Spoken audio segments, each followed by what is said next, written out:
Hello, and welcome to the very first episode of Homeopathy Hangout. Today we are speaking with Amy Lansky. She has a degree in mathematics and a doctorate in computer science, and she's worked at SRI International, NASA, and Stanford. Amy then made a very unusual career move. She became a student, writer, and promoter of homeopathic medicine. This was prompted by the miraculous cure of her son's autism with homeopathy. She is dedicated to helping others, especially families with children with autism, to discover the curative powers of homeopathy. Let's jump right into the interview. We hope you enjoy it. Welcome, Amy. Oh, thank you for inviting me. It's such a pleasure. So, this is our very first podcast episode, and I couldn't think of a person that's more fitting to have on than you, because your book, Impossible Cure, was one of my very first textbooks when I was studying to become a homeopath over 10 years ago. So, it's just so incredibly awesome to have you on today. So, let's jump right in. How does a NASA computer scientist end up writing a book on homeopathy? Can you please tell our listeners about your journey on how you discovered homeopathy and how it led you to write Impossible Cure? Right. Well, actually, I think the beginning of my book discusses that, because it really was not just a journey to alternative medicine, but really to a complete shift in my whole, like my husband and I's perception of reality in many ways. So it was a completely life-changing experience in the end. So, before I really discovered homeopathy, I had heard of it. I see stuff in the health food store, but I never used it. And I was totally allopathic. I had have two sons, and my younger son, Max, was like I guess he was 3, and this was in 1994. And he was one of the first kids in the epidemic of autism, we now realize. And we were going through, there was just not the resources for that back then. And we were just like going to the therapist, and we didn't know what was going on. And at some point, I read this magazine called Mothering Magazine. I don't know if you have it in Australia, but it was an alternative. I think it still exists, but it's become much more conventional. But it's an alternative parenting magazine. And there was an article by Judith Reichenberg-Ullman, a 3-page article of explaining homeopathy for ADD. And she was claiming that she had this huge success. So I thought, I don't know what it was. Well, it was fate. See, now I know, because all the studies I've done later, I had a information from above that this was it. It was like, I said, this is it. I was lying in bed reading this article. I said, Steve, read this article. And I just said, this is it. So I had a friend who was an acupuncturist. I said, who's a homeopath? And the man who became our homeopath had just moved to our area and set up his first practice. And really, we were one of his first patients. Wow. And we walked into the office not knowing anything, really. And we had our interview, and we were very lucky. Now I know a lot more. This was a long time ago, over 25 years ago. And the first remedy he prescribed was the right one. I mean, wow. So we started giving it in LM potencies, and within less than a week, we were noticing just these subtle changes in him. So much so that his therapist said, what did you do? And he just was more connected, more connected to us, less distant, there was just a shift, very subtle. So anyway, time went on, and we just kept doing it. And this was not quick. People write to me now from all over the world about autism treatment, especially. And I said, even in the most optimal case, which my son was, in a way, this was not quick. This was a process, But within we started when he was 3.5. By the time he was 5, he was testing normally, but he was still a little odd. There was still stuff going on, and this therapist was she could not believe what happened. She says, "I cannot believe what happened." So much so that she invited me and my homeopath to come give a talk for her clinic. And this is the #1 speech and language therapist in Palo Alto. Okay. Bastion of allopathic medicine, Palo Alto, Stanford, right? So that just started us on the voyage, and it just slowly became our primary form of treatment. And the time there was some online magazine, and somebody had heard, and they said, "Will you write an article?" And at the time, I wrote this article. I can't remember what the name of the online journal was, and then there were changes in my work at NASA and stuff like that, and I just realized I started studying homeopathy more. I was taking this class, and then I thought, I've got to tell her this was such a miracle. I have to write a book, and I'm a researcher. I have a PhD, and I write all the time. I thought, okay, I'm going to write this book and let people know. So really, that was my motivation. It was like, I have to let people know what happened to our family. It was really just really about that. I was driven. So that's how it happened, because I really truly was, my kids went to the doctor, took all the vaccines up to that point, and I just would never have questioned. That's happened. So amazing. And Max is now an adult, and what's he doing these days? Yeah, Max is 30, believe it or not. So, right, this was all 26, 27 years ago. Wow, amazing. And he is, man, if you saw him, you would never guess that he was autistic, because he's an extremely social and very handsome guy. I can tell you a little bit more about how he progressed over the years, but by the time he was in high school, he was fine. Amazing. Does he remember much? Does he remember much about being a child with autism? Do you think he has any messages that he would pass on to families with children with autism? He remembers a feeling of frustration.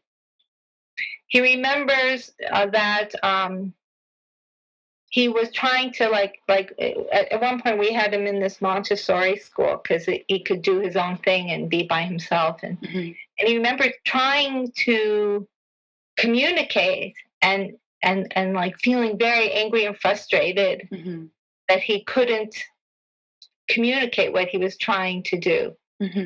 And actually, when he finally, because of homeopathy, started trying to communicate, and they were not used to him being, he was starting to talk using toilet talk and saying inappropriate things, and they didn't like it. So at that point, they actually said to me, "Can you put him back the way he was?"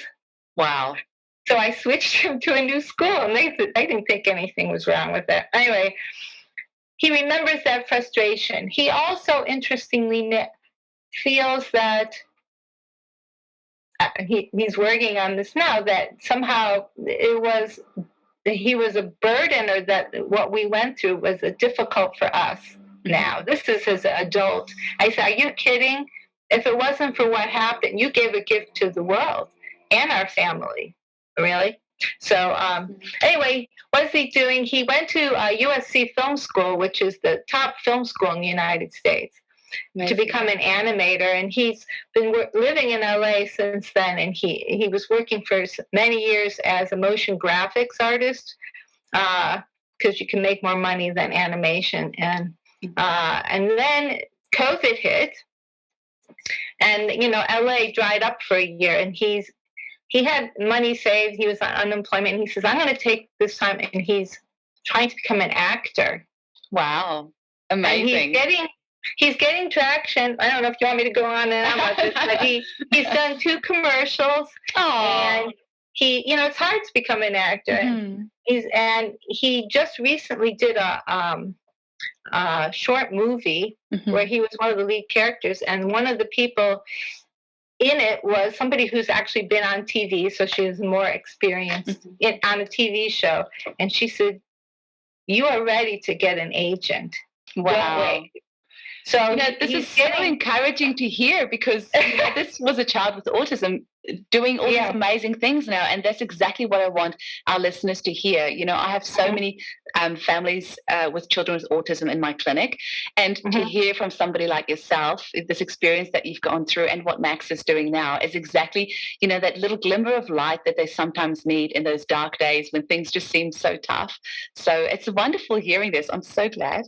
And you have another son called Isaac who lives in Australia, so it's nice to have that That's connection. Right. All right. So sadly cool for me, because I have no access to him now. I mean, my son Isaac actually is now become an Australian citizen, so he's a dual citizen, and he works at Google in Sydney.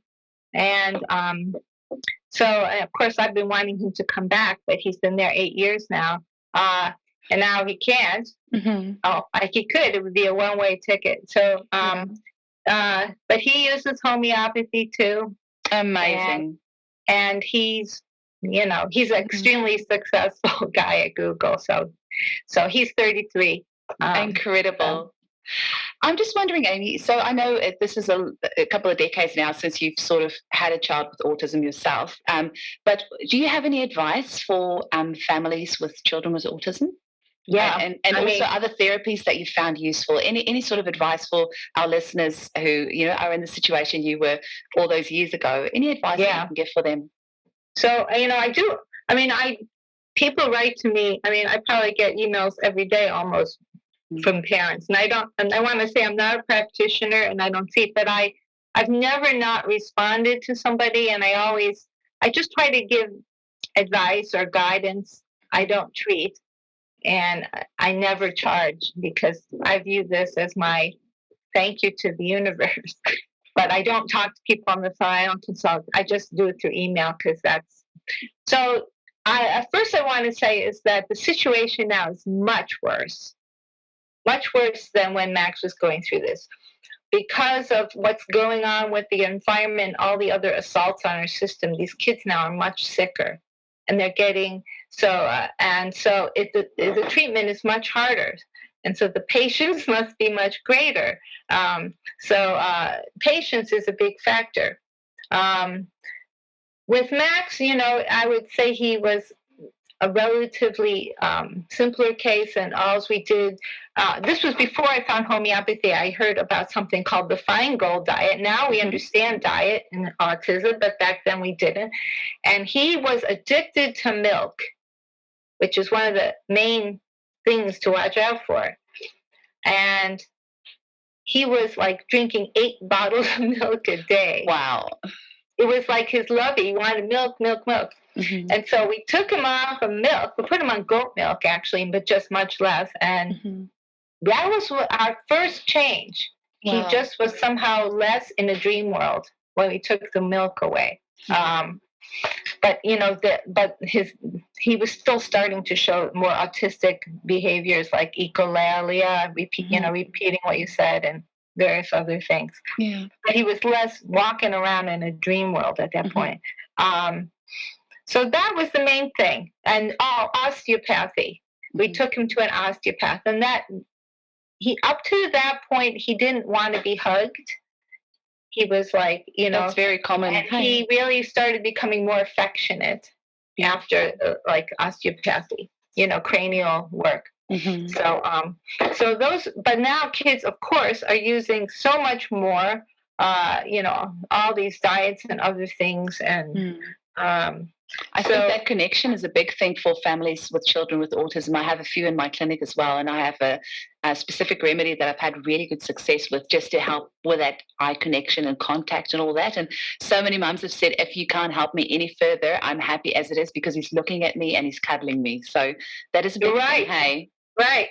I think also, by the way, if people go to my website, Impossible Cure, I have like 4 years of radio shows I did. And I alternate between me sort of teaching, and one of them is on the psychological aspects for the parent. So that's also very important. And I think it's really important that parents not go into despair, that they have a vision that their kid can get better, and yet at the same time accept the way their kids are. And it's a very difficult combination to see this vision. So yeah, and yeah. So that's, and also, that's something I'd love to talk about as well. Actually, just because the other aspect I see in the clinic is the huge amount of pressure that it puts on the family unit, and obviously divorce rates are much higher in families with children with autism. So, any sort of nuggets of advice that you can give about? Yes, actually, the homeopath who treated Max then is like a brother to me. He's like my kid's uncle. So he's not a homeopath anymore. He's really kind of a member of our family. And he said that he thought that the solidity of our family was a big factor, and that his practice is probably mostly autistic kids now because of my book. And he said that when there's like all this, autistic kids are kind of psychic. They know what's going on. In fact, I think Max is psychic. He's not anymore, but when I remember when he was like 5 or something, I was driving in the car, was thinking about something, and he started talking about what I was thinking of. My kids do that too. It's amazing. Hey, I think they're just children are so in tune with our energies. It's amazing. Yeah. So I think it's really important that I say the parents should be under homeopathic treatment. That's such a good point you're making. And so eventually every single person in our family started going to the homeopath. And I talk about that in the book too. It sort of starts this ball rolling of this kind of everybody's feeding off each other's growth and healing. You know what I'm saying? Yeah, and as mothers, we tend to always take the kids into the therapist first. But in reality, I always say to my families, if the mum comes in first, because I only treat women and children, but if the mum just came in first, you probably wouldn't really need to treat the rest of the family because they just tend to feed off our energy, don't they? It sucks, but it's true. Yeah. Certainly, they always tend to bring the kids in first, but it's so important, like you said, for the whole family to be under homeopathic treatment to get the best result. Yeah. And homeopathy is so complex, and it's so hard explaining it to people that don't know what it is. And I'm conscious of the fact that some people are going to be listening to this episode that might not even know what homeopathy is. So do you have like an elevated pitch, 20 to 30 seconds of how you would describe what homeopathy is? 30 seconds, very difficult. I know, it's very hard.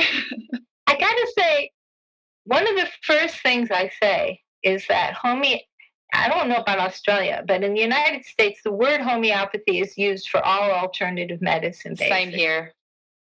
So that's the first thing I say. I said homeopathy is not a diet. It's not a general thing for alternative medicine. It's a specific type of alternative medicine. I say, in the health food store, those little tubes with the teeny little white pills, that's homeopathy. It's not herbal. It's not a diet. It's not supplements. It's not any of those things. That's the first thing I say because people actually don't understand that. And then I say, and then I always use this example. Well, to really explain the principle of, this law of similars. I said, and I like this better than the onion one that people use. I said, how like you want to drink coffee? Why do you want to drink coffee? Because it makes you alert and you're all excited and your mind is clearer and your mind is maybe racing. And I said, and how sometimes it gives you diarrhea or makes you have to go to the bathroom and it gives you heart palpitations. I said, those are the symptoms of coffee, and you want to take it because it's like it really affects you. I said, well, interestingly, let's say you have insomnia, and it's not just the kind of insomnia after a wild party, and you're all excited, and your mind's full of thoughts, and you're very happy, and maybe you have diarrhea too, your heart's beating fast, then that might be a case where you can go to sleep if you take this remedy made from coffee. But you don't drink some more coffee. You take it in this really, really dilute form. It's the energy of coffee, and that will trigger a shift in you to sleep. But it's not. And then I usually say, but there's other kinds of insomnia. When you're really upset and you wake up in the middle of the night and you're worrying about work, that's not coffee. That's a different remedy. So I said that's how it works. You give something that matches your state. It's an energy that matches your state, and somehow it gets your body to heal from that state. That's the kind of thing I usually say, but it's not 30 seconds. Well, because more people think about drinking coffee than they do about peeling an onion. Exactly. So while we're on the topic of how complex homeopathy is, apparently scientists still can't explain how gravity works completely. They have some idea, but they can't completely explain. We've got a great centre here in Perth called SciTech, and my kids love going there, and they've got all these sciencey things. And there was a display on gravity, and it said, scientists still can't explain how gravity works. And then I just had a giggle because, 200 years later, we still can't quite explain how homeopathy works, but it works. And we've got some really good theories. So what are some of the most popular theories that are out there at the moment on how homeopathy works? Well, there's several. There's several. Do you want me to really go through? I do go for it extensively. Go for it. My book. So, like in chapter 7, I have a lot of scientific studies, but then I also have a whole section on, well, how does it work? And the very most simplistic theory is this action counteraction. And the body always wants to be in homeostasis. It wants to be in a sort of steady state. And so if you push, I like to think of it as a pendulum. The pendulum, it wants to be in the middle, but if you push it one way, it kind of goes back the other way. So, and you can test this out for yourself. I remember doing this with my kids. I did it in their class. If you put your hand in really cold water, it will get really hot when you take it out. And similarly with hot water. So that's action counteraction, and that's why giving it a similar energy can move it in the opposite direction. So if you're sick in this state over here, in a state where the pendulum's off kilter, if you give it a little of the same energy, it's like pulling the pendulum up, and it gets it unstuck and it swings back down. So action counteraction. Another one is that you can think of your body as an energetic state, and if you give it something that matches your energetic state, it sort of strengthens your energy and enables it to work better. That's a sort of resonance with your energy. Another one, which is more, I think, the more recent theories, and it's actually a bit similar to Hahnemann's theory, and it's a theory of replacement. So think of it this way. This is actually connected to complexity theory. So you're in a state, when you're sick, you're like stuck. You're stuck in this chronic state you can't get out of. You're stuck. So how can you get unstuck? Well, if you give the body a signal that's very close to your stuck state, it will sort of go, oh, it'll get unstuck because it will go to this similar thing that's very close to the stuck state. And then it will somehow lose its stuckness because it's gone over to this new state. And this is similar to this complexity idea of attractors, where a very similar state, attractor, your state will be attracted to that. Mm-hmm. If it's really different than your state, your state won't attract to it, right? But if it's close, you might, and so it shifts you into a different, into the a state. And once you get shift out of it, then your body can start taking over and healing as it should. So Amazing. those are three. And I was just listening to the AHA here in Australia. They had a conference in May, and Dr. Alex Tounier from the Homeopathic Research Institute was speaking on there about all the work that they're doing now. And he's about to move to Switzerland to go and work at a university there. It's very exciting because Switzerland obviously has homeopathy as part of their constitution, and so I think there's going to be some huge scientific things coming out of that. And as they are developing more and more high-tech electron microscopes and things, it's not my area of expertise, but they're able to detect nanoparticles in the remedies. And right, that's the current. Everybody's into the whole sort of nanoparticle theory. Mm-hmm. You know, personally, I hate to push it back into materialism, even at a nano level. I like it at the energetic level, but, and, you know, there is a signs that it's energy too, and I think of it as being in the etheric body, which is the energy body surrounding our body. So, and here's some evidence for that. So, the Jacques Benveniste, who was nominated for a Nobel Prize, and later Luc Montagnier, another scientist who did win the Nobel Prize, have gotten interested in this, and they found that Jacques Benveniste, that the highly dilute and shaken, this is how the remedies are made, not just diluted but shaken, creates a signal that can be recorded, electronic signal. A vibrational signal that can be recorded electronically. Wow, I did not know that. And that signal can be transmitted on an email and then played back into water like thousands of miles away, and it will still have the same effects. Amazing. So that's an indication that it's not about it's not about a particle, it's about a vibration that can be recorded, because sound is a vibration. And this Luc Montagnier has also found that other substances like DNA and stuff can also be potentized, and the signal derived from it and have the same effect. So yes, I think, if you ask me if science can be, I don't know. Ask me in 50 years, I think this will become not known instead of, but a paper I wrote saying, why is this being suppressed? When Luc Montagnier started working on it, he lost all his funding in France, even though he won the Nobel Prize for making the connection between HIV and AIDS, and had to move his lab to, I think, China. I don't know if he's still there.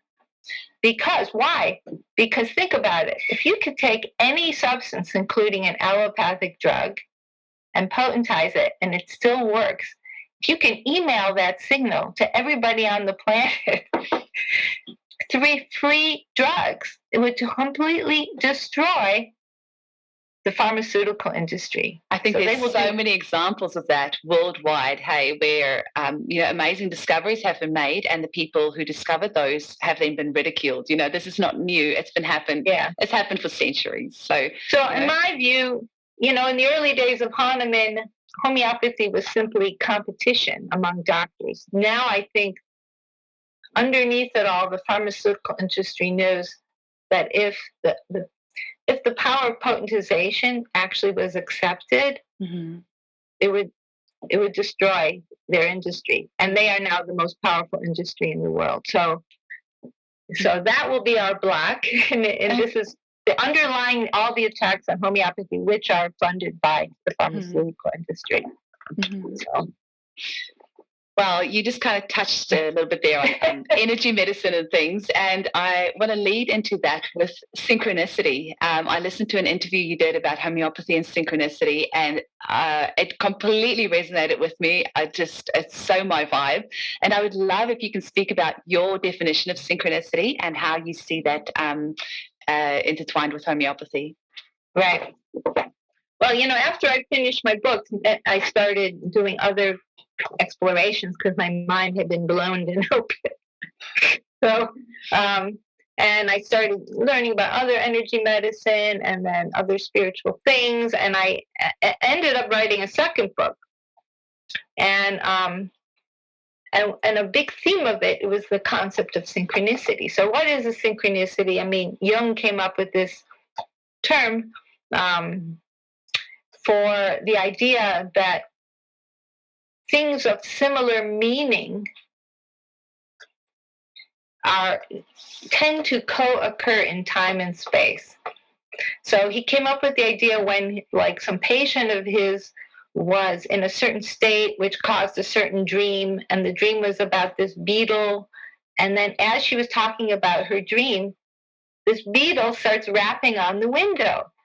And so he kind of put two and two together. So, really, a synchronicity is when like vibrations, I think of it as, I call them fields of meaning, things with similar meaning um, have a somehow a similar vibration at some level of reality, and they attract in time and space, and it causes these what we call uncanny coincidences to appear. So, and then, like, it was actually a student of Jung who was a homeopath, Christopher Witmont, whose son now, Ron Witmont, is a homeopath. I think Christopher Witmont has died, but his son, Ron Witmont, is a prominent homeopath in the United States. Wow. He's a doctor too. So Witmont wrote this book. He was a student of Jung, and he tied this into how the law of similars. And he said that somehow this is a bit like the substitution theory, which is that the remedy has a similar vibration as the patient. And so, in a way, just think about this. Homeopathy might be treatment based on synchronicity. So instead of just having these things happen coincidentally, you're bringing these two together willfully, and somehow that's curative. Okay? So there's something about the phenomenon of synchronicity causes healing. Now, in my life, and if you think about yours, when you've had like major synchronicities, it's often a sign of something very important in your life happening. Absolutely. So it's also sort of a form of healing. It's not just, it may be a way the world is working, but it's also, I think, a way in which other levels of reality are communicating with us. So here we're getting more way out, right? So it's like, it was true of how I met my husband. All these unbelievable synchronicities happen to make that happen. Very weird ones. And is there spirits in the astral plane sending us information through synchronicities? We don't know, but I've grown to believe that that's true. I absolutely agree. I have to share this beautiful story with you because I see synchronicity in the clinic on a daily basis. Like, a client will be saying something as I'm kind of like thinking about a remedy for them, and they will say like something that relates to that remedy. It's just so amazing. But one of my favorite cases was a client probably about 6 months ago who came in, took her case, and she had all sorts of things going on. And I had just recently started playing around with butterfly remedies. And, it's not that much materia medica on them, but I did some of the lectures with Louis Klein, and I bought Patricia LaRue's book. I've got Peter Fraser's book on insects, and there's some bits on butterflies in there. So I was playing around it. I recognized some butterfly themes in her, and I thought, I'm going to give her the blue morpho butterfly. And she had a long sleeve shirt on. I should have said that at the start, but had a long sleeve shirt on. Told her, I'm going to give you this butterfly remedy. It's made from the blue morpho butterfly. And she pulled up her shirt sleeve, and she had a blue butterfly tattoo on her arm. So that's why when I listen to you speak about synchronicity and homeopathy, I literally see that happening every day in the clinic. And it's so funny, like, my assistants that are often in the room with me when I'm doing my online consults, they just laugh now because I tell them, you won't believe what happened. They'll be like, yeah, of course we believe you. Like, it happens every day. It's amazing. Yeah, I mean, this happens. And this is one reason she has that tattoo on her arm. also. Incredible. Because it was healing to her in some way. Absolutely.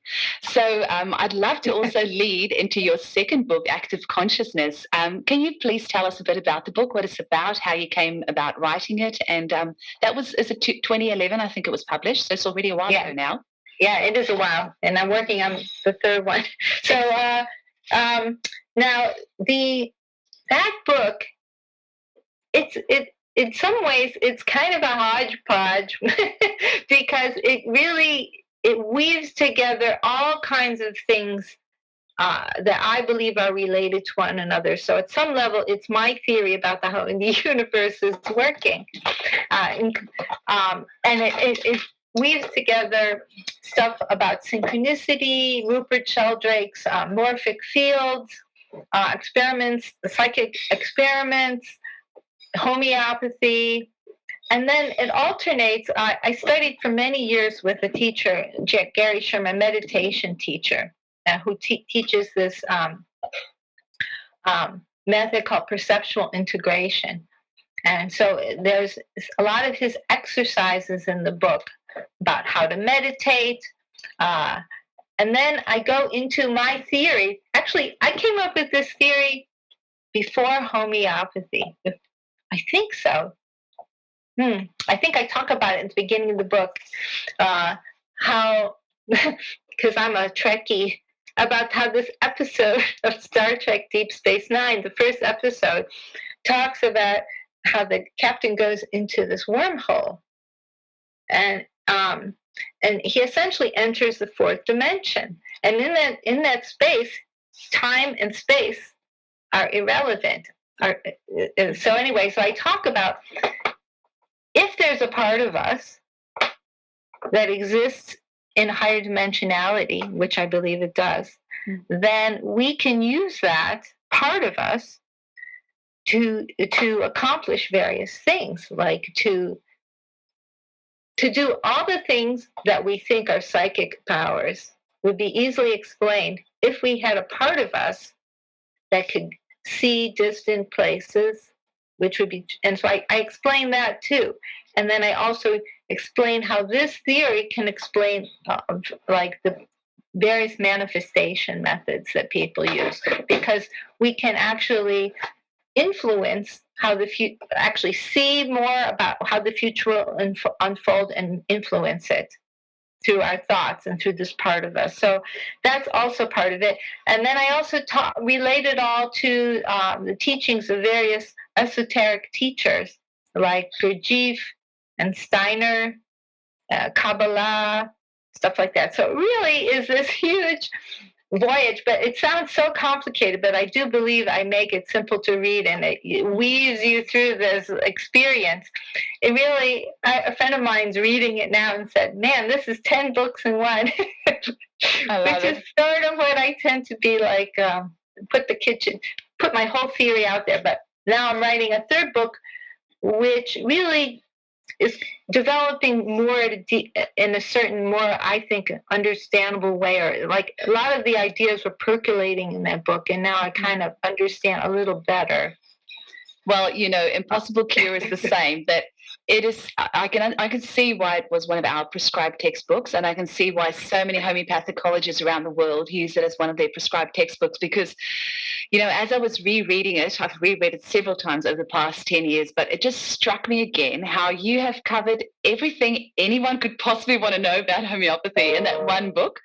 And speaking of which, I'm so excited because we've just ordered 100 copies of your books. It's arriving tomorrow. I was hoping it would be here so that I can have like a pile of it around me.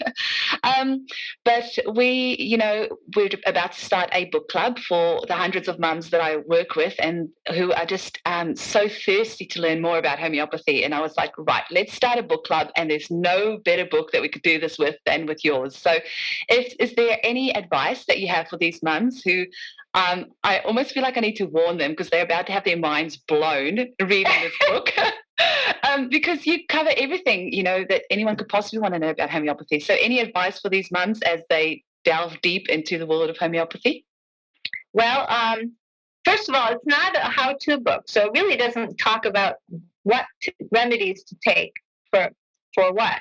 but it really covers everything else. So that's why it's used as a textbook. And a lot of homeopaths require their patients to read it because it helps you become a better patient. Because homeopathy. Sorry, I just have to tell you now that you've said that. Speaking of synchronicity, I have a client with a daughter with autism. We had a follow up yesterday, and she's read your book, and she said after reading Amy's book, I have all these things that I have to ask you now. So you are so right. It actually helped her be a better patient because she knew the types of information that would be helpful for me, so that I could better help her. So I'm so glad that you clarified that. Yes. And so it's used as a textbook. It's used in a lot of contexts. So what was I going to say? I'm sorry, I interrupted you. No, it's okay. Any advice you have for these men? I think that it's hard for people to understand homeopathy because they're used to allopathy. They're used to what a conventional doctor thinks and needs. And homeopathy is so different that that you need to really understand at least the basics of this completely different view of health,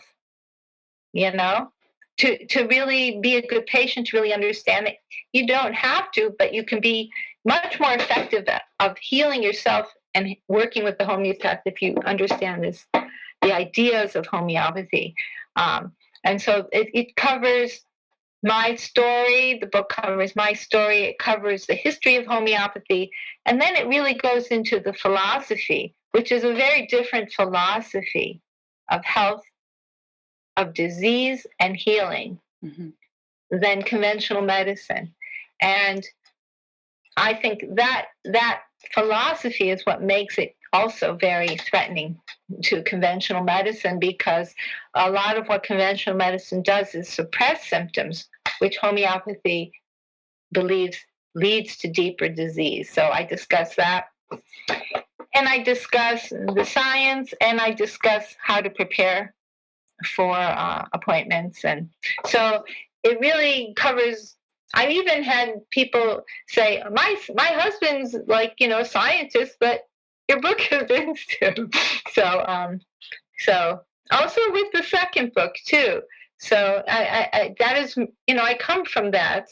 So maybe I try to make it a little more comprehensive and believable to the average person, and the average scientist even. So. Absolutely. Just a fun little question before we start to wrap up. What are your 3 top homeopathic remedies that you use in your home, and why? Oh my goodness. It's hard to just choose 3, hey? Well, arnica, of course. I would say that's number 1. And then like the other ones, so there's first aid remedies, but are constitutional remedies, whatever they are at the time, which are the ones that fit us. So for me personally, I have often used aconite because I'm a kind of an anxious, like when I'm, but what are most, I gotta say I use this Apis gel for mosquito bites and bug bites. I use that a lot. Calendula cream, ointment gel, calendula, arnica. Those are maybe the top 2. And our constitutional remedy. That's brilliant. I honestly could chat with you all day long, but I guess we should probably finish up at some stage. Can you just finally tell our listeners where they can go to find out more about you and what you do? And I know you've got several websites and places they can find you. So what's the best way for people to find out more about what you do? Maybe the easiest is just go amylansky.com, which is my name. And that has my blog, and which the blog includes all my articles from both my newsletters. I have 2 newsletters, one for active consciousness, one for impossible cure. So, and then you can find links to my book websites from that site. So impossiblecure.com and activeconsciousness.com.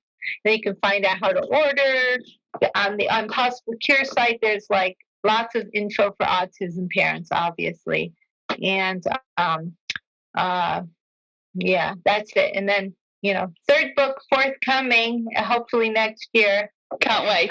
Can't wait. I've written the first draft, but I got to say, COVID kind of got me all stymied, so I got to get moving again. So excellent. Thank you so much, Amy. It was so wonderful hanging out with you. I really appreciate your time. And when you're ever down under after all this craziness is gone, come say hi in Perth. Well, I have another friend in Perth, so if I get back there, I'll go visit you too. Wonderful. So, thank you so much. Okay. See you later. Bye. Bye. Bye.